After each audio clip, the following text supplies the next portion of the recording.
Hello and welcome. You're watching Head to Head. I'm Antonina Antosha with uatv. The issue of reintegrating illegally annexed Crimean Peninsula back into Ukrainian mainland has been widely discussed during various international meetings, although it seems that not many believe that the Black Sea Peninsula will become a part of Ukraine ever again. So what is needed to get Crimea back, and how do regular Ukrainians feel about the status of the illegally annexed peninsula nowadays? To answer these and other questions, we're joined in the studio today by Yulia Kazdobina. She's an advisor to Ukraine's Minister of Information Policy on the issues of Crimea. So hello and thank you for joining us. Thank you and hello. It seems lately that the Crimean issue, or the fact that it is illegally annexed, it used to be illegally annexed and now is declared to be a part of Russia, has been left behind. Even on the international level, people and politicians are not very fond of discussing this matter, let alone the fact that we need to come up with a strategy to reintegrate Crimea back into Ukraine. How do you feel about that? Well, I think that internationally it's true that it's not discussed as often as it should be. But on the other hand, we have a number of international documents that were adopted that actually state very clearly that Crimea was occupied and annexed legally, and that it's still a part of Ukraine. And the first document like that was adopted by the UN, a resolution on confirming Ukraine's territorial integrity. And then after that, a number of other documents were adopted. So I think even if it's not discussed as often as we would like it to be discussed, but still there is an international framework in place that nobody recognizes illegal annexation of Crimea at the international level. And so we understand that this issue cannot be resolved immediately. It's going to take time, and it's recognized both internationally and domestically, but it doesn't mean that somebody is actually going to recognize it. Okay, how do we get Crimea back? What should our strategy be? Ukraine actually has adopted a national security strategy back in 2015. And the strategy says that restoring Ukraine's territorial integrity is one of the primary tasks. But the strategy also lists a number of challenges that Ukraine is facing after the occupation, and also challenges in the economic sphere and the challenges in the governance sphere after the revolution, right? So it has to actually get itself well first, right, before it can take an action to get Crimea back. So at this point, what is happening is Ukraine is fighting internationally mostly, and Foreign Ministry works very actively with international organizations and other countries, making sure that other countries do not recognize the annexation of Crimea, or it works in international courts. And that's one side of the deal. Not recognizing that it is a part of Russia is one side of the deal. How do we get it back? How do we make, just like you said, how do we make those international organizations acknowledge that it is a part of Ukraine? But they do acknowledge it. Yeah, I know, but how do we make Russia acknowledge that?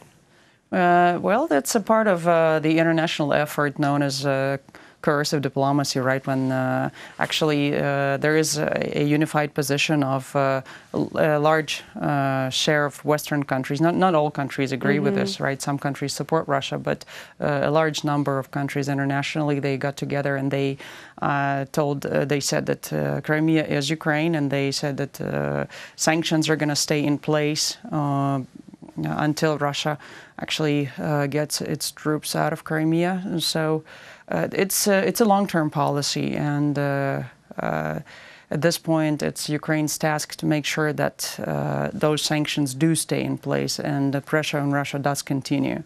And as Russia grows weaker, and as these demands to end conflict on Donbass and free Crimea as they continue and pressure continues, eventually it's hopefully going to bring to the release. Okay, on diplomatical level. Yes. What do we do with those people who are, well, technically Ukrainian citizens, live in the Crimea, but believe that Crimea is a part of Russia? What do we do about those people?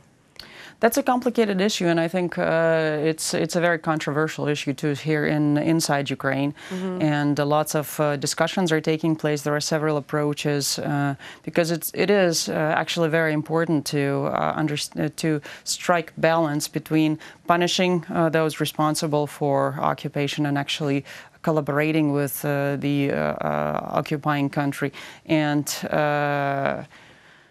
not intimidating citizens of Crimea into actually resisting Ukraine's return.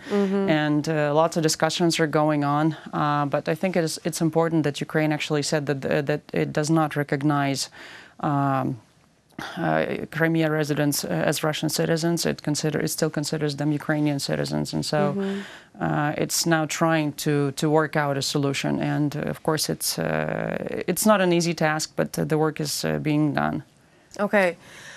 There's been information that even though Crimea is annexed and considered to be a part of Russia, I mean by Russia, and a lot of Ukrainian citizens are still, since the tourist season is approaching, they're still visiting Crimea as tourists and are, having their leisure time there and spending their vacations there. Is this the right position, or should we just, I don't know, block the way for ordinary citizens and not let them go? And well, I think here it's also you need to consider and strike a balance between security and rights of Ukrainian citizens. So banning them from going to Crimea, that would be a violation of their right to freedom of movement. And there are also other issues involved. That's the kind of the moral side of it. Because that's exactly what I'm talking about, the moral side of it.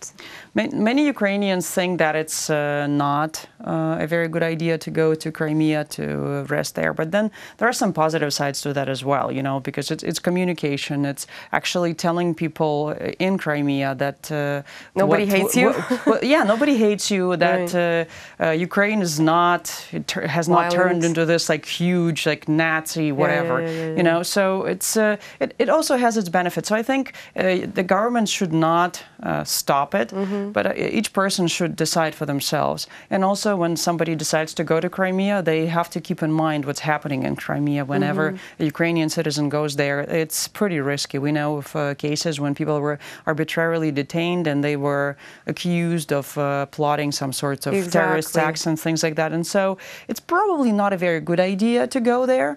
But the government can't really say no. You can't do it. Okay. So that's.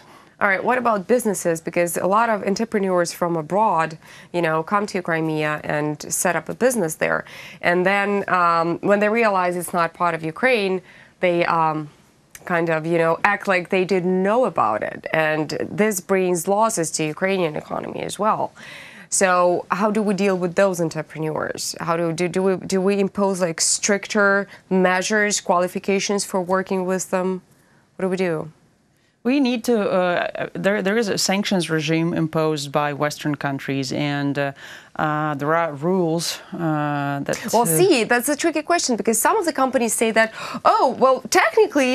technically, Crimea is a part of Ukraine, so we thought that we were doing business with the Ukrainian government. And then it turns out that Ukraine doesn't do business with what is situated on the Crimean Peninsula. How do we clarify that? Well, unfortunately, I'm not a lawyer to know all the details, but I do understand that there are sanctions and that foreigners have to comply with the sanctions regime.